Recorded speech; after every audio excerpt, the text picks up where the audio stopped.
let's see. So the update.sh one, we can hit that quickly because I've covered that on the show before. This is an improved version from what I have posted before. It does all kinds of stuff. It automatically cleans the cache.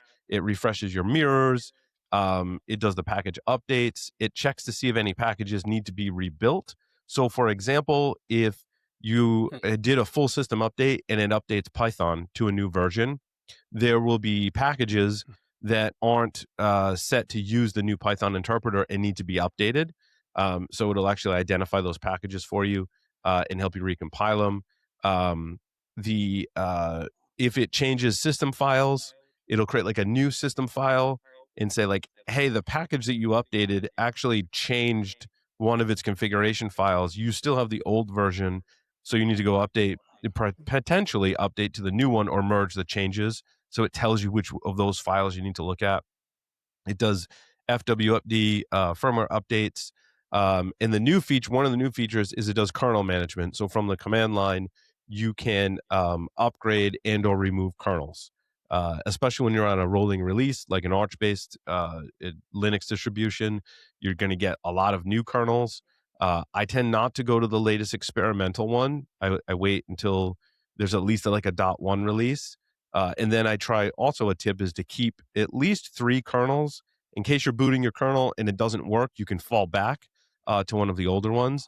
And so there's stuff in that script to help you manage that, which I use that script pretty much every day.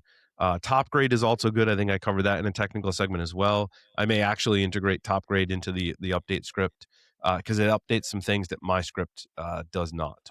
So that's definitely some updates to that, ironically, update.sh script. One of the really cool ones that I actually forgot that I created, this is based on my Linux cheat sheet. And so I created these cheat sheets at Eclipsium a year or two ago. Mm-hmm. And they're basically commands that you can run either natively in your operating system or install or acquire third-party tools that allow you to check your supply chain, right? So it's like, what TPM do you have? And, how is it configured? And are there vulnerabilities associated with it? What CPU do you have? And have you applied all the microcode updates?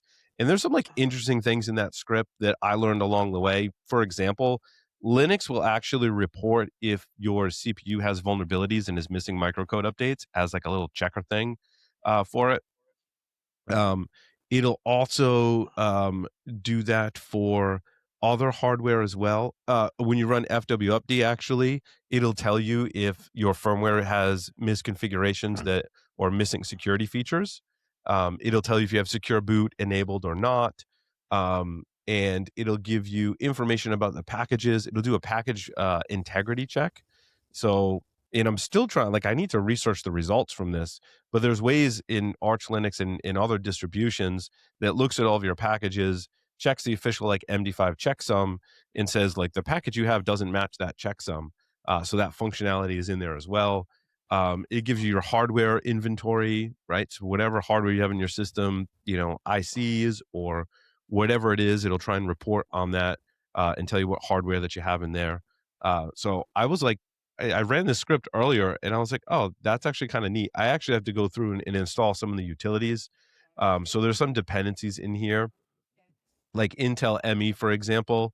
If you have an Intel processor and it supports the Intel management engine, it'll give you a status on that, but you have to install like a third-party tool to make that work. So I was kind of super impressed with this. And this was vibe coded. I basically just told Claude, I'm like, go look at my cheat sheet and then create me a script for Linux that implements all the commands that are in the cheat sheet.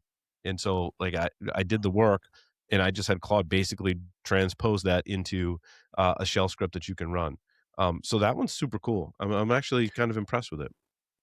So does this allow you to, will this guy go and install the tools it needs to do the other work, or will just say, hey, you don't have it? Yeah, this version does not. I could have it, prompt you for that. I could probably, what I would do is create a routine that runs first that does a dependency check.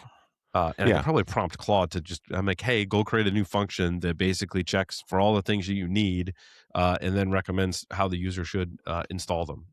I mean, I could also have it install them, but that feels kinda dirty too. Well, I only install them with permission. But Yeah. yeah. Yeah, it could be a prompt like, "Hey, do you wanna just go ahead and install them?" And you just hit click yes, and it installs them. Oh crap! You installed the dirty version. Right. Right. Sorry. Oops. And then your integrity check would fail, on the package. So, yeah, that one's, I was, again, kind of impressed, with that, and I had forgotten about it. Um, what else do we have in here?